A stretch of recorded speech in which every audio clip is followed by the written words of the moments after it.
They were not large, but the community itself was not large and estimated to be between 25 to 50 people.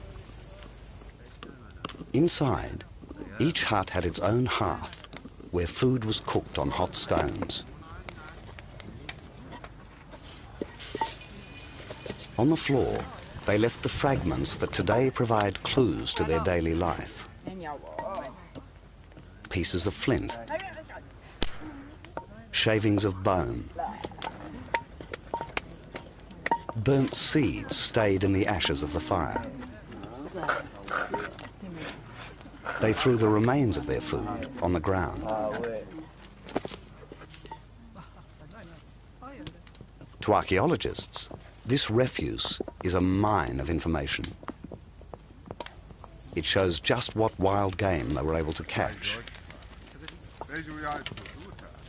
Their hunting expeditions were still vital to their diet. They are very eclectic foragers and hunters. Everything virtually that ran, swam, crawled or flew was eaten. So we've got gazelle, which was the mainstay generally of the Natufian repertoire.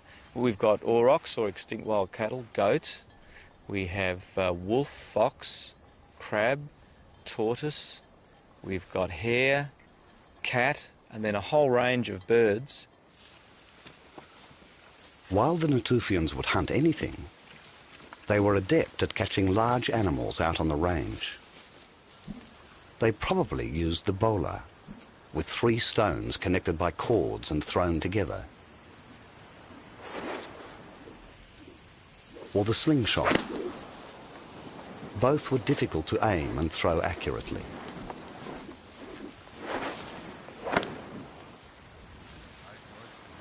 They moved to the rhythm of the seasons and roamed for weeks at a time. Despite a hard life, they seem to have been physically fit. They lived well, their teeth were good.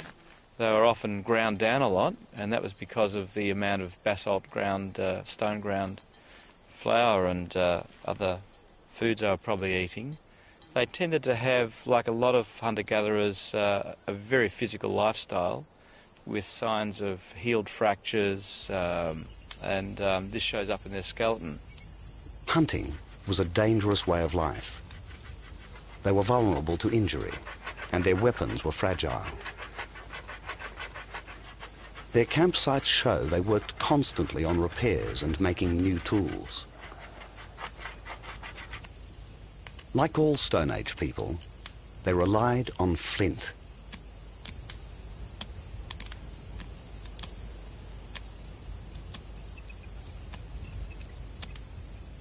By splintering different stones in the right way, they created an amazing range of specialized blades and axes. They had their own toolkits, which were precious and vital for survival. We were digging out these houses in square metres, and every so often we'd come across an extraordinary set of tools just stacked up where they were, left 12,000 years ago. And it was so clustered, it looked as if it had been in some kind of bag, which had been placed down there and never picked up again.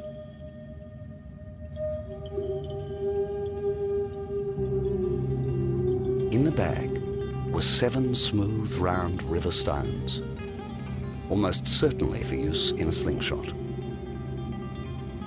A piece of flint, and struck from it, a group of small spear blades called lunets. Some gazelle toe bones, raw materials for more tools and artworks. And a sickle. Its handle made from antler horn, fitted with rose-coloured flint. Here, the Natufian hunter takes technology one step further. This sickle's double-bladed for added efficiency.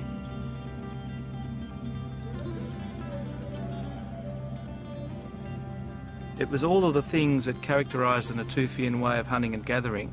The sickle for harvesting, the spearheads for hunting, the smooth stones, possibly sling stones, and then their preoccupation with ornaments made from the gazelle toe bones, which they made into beads.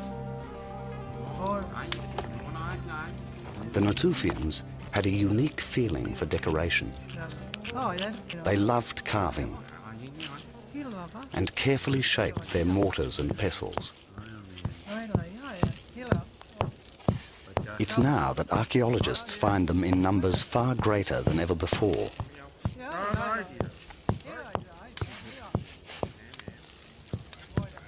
They may have traded their carvings for the hard mortar stone. These have had to be made out of a single large block of basalt. You can see the shape, almost perfectly circular, lovely beveled rims, beautiful footed stands, and even thicknesses of the vessels all the way through. There's been many hours of careful work put into producing these things, and doing so to, once again, a high aesthetic standard that goes perhaps beyond the immediate needs of a piece of rock to pound a pestle into to grind up seeds.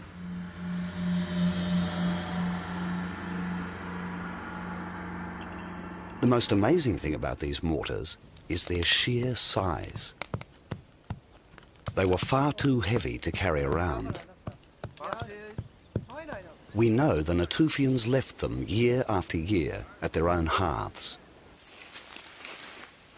They are beginning to settle down near their own food supply. These early varieties of grain did not allow them to turn the flour into bread. Instead, a coarse biscuit combined different grains.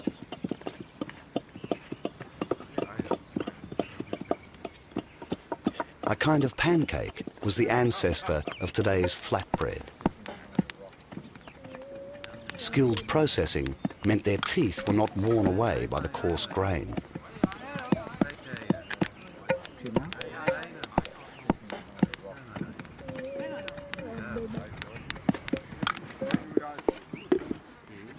They seem to have been clever about storage, although all the evidence has decayed.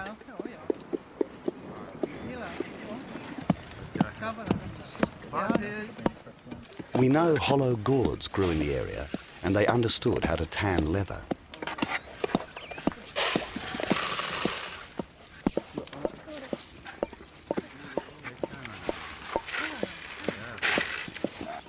The stored food must have been a treasure.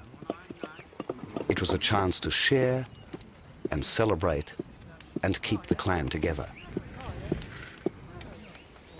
It meant they could plan ahead and rely on the future. But stored grain was not enough to guarantee survival. The Natufians needed to combine their grain with seasonal foods like berries and nuts.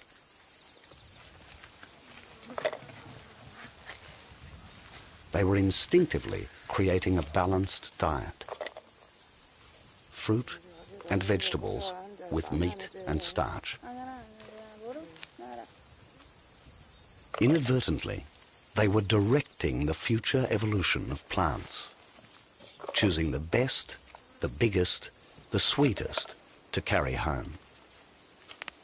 It was the seeds of these carefully selected foods that ended up in the rubbish pile.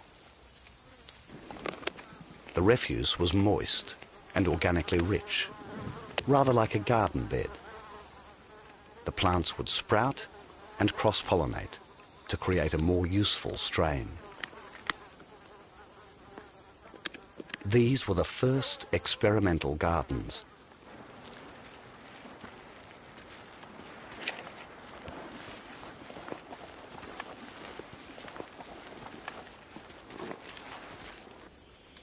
The Natufians were on the move all the time. In many ways, they had the best of the settled and the nomadic.